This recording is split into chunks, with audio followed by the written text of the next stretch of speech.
Klaten, satunggaling kabupaten wonten ing Provinsi Jawa Tengah, ingkang kaapit déning Kutha Solo lan Daerah Istimewa Yogyakarta. Lurik prasaja, lurik ingkang sampun kawentar ing Kabupaten Klaten. Papanipun wonten ing Desa Bendo, Kecamatan Pedan, Kabupaten Klaten. Selamat siang, nama panjangnya ya Octavia Rustasari, nama pendeknya panggilannya Vivi. Yang pasti di sini saya sebagai eksposisor. Menapa saged dipuncariyosaken sejarahipun lurik prasaja menika? Lurik prasaja ini berdiri dari tahun 1950. Itu oleh pendiri pertama itu Bapak Somo Harsono. Kemudian dilanjutkan putranya yang generasi kedua itu namanya Bapak Wahyu Suseno, saat ini masih ada, masih sehat. Kemudian dilanjutkan lagi generasi ketiga itu namanya Bapak Hanggo, dan diperbesar, maksudnya semakin diperkembangkan dengan istrinya Ibu Maharani Setiawan. Jadi saat ini yang pegang generasi ketiga. Lajeng pripun proses damel lurik wonten ing lurik prasaja menika? Yang pasti kalau kami ya tetap dari benang ya Kak, dari benang kemudian dipintal sampai akhirnya jadi kain. Cuman kalau misalnya mau lihat ke produksi, ini kebetulan pas tutup, jadi tidak bisa lihat karena kalau hari-hari tertentu memang produksi tutup kayak gitu. Jadi ya memang semuanya kami dari benang. Menika mesinipun alat tenun menapa mesin? Kami ada dua, yang satu alat tenun yang modern, satunya ya alat tenun yang masih klasik gitu ya, yang seperti contoh di depan ini ada yaitu yang model grok-grok kayak itu. Lajeng motif lurik menika wonten pinten jenisipun? Banyak sekali. Kami punya lurik garis, lurik polos, lurik grimis, lurik jarik, terus 3-in-1, 2-in-1 sama lurik dobi, bahkan lurik ikat kami punya banyak. Lajeng lurik menika dipun agem kangge menapa kemawon? Wah, sekarang tuh lurik tuh buat apa-apa bisa ya, mulai dari dress bisa, mulai dari kebaya surjan, mulai dari semua bisa pakainya. Soalnya ini kan namanya bahan ya kain ya, jadi buat apa-apa bisa gitu loh. Sampai dipakai buat sarung bantal, sarung bulu itu juga bisa. Lajeng menapa bedanipun lurik prasaja kalian lurik sanesipun? Kalau yang pasti saya memastikan bahwa tempat kami kualitasnya bagus. Kami juga full katun 100%, terus kami juga banyak motif sekali. Seperti lurik garis itu kami punya lebih dari 400 motif. Itu yang kami punya. Seperti lurik ikat itu di tempat lain tidak ada, cuman kami yang punya. Jadi yang pasti saya meyakinkan, memastikan bahwa kualitas kami yang terbaik. Lajeng menapa kathah inovasi wonten ing lurik prasaja menika? Banyak Kak, banyak. Dulu misalnya Kak, seperti yang baru ini ya, dulu kami punya lurik garis.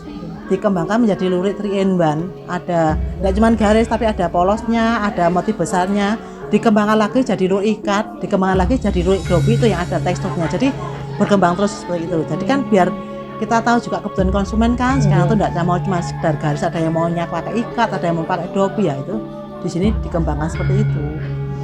Lajeng lurik prasaja menika saged dipun tumbas wonten ing toko offline menapa online? Offline bisa, online bisa, kami juga punya live-nya juga. Ya, Shopee juga wonten. Lajeng cabang lurik prasaja menika wonten ing Pedan. Cuma di sini aja, tidak ada cabangnya. Gitu.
Lurik boten namung salembar kain, ananging menika dados benang-benang sejarah, kearifan lokal, lan identitas bangsa. Monggo jagi lan lestantunaken lurik supados tansah ngrembaka ngantos ing manca negara.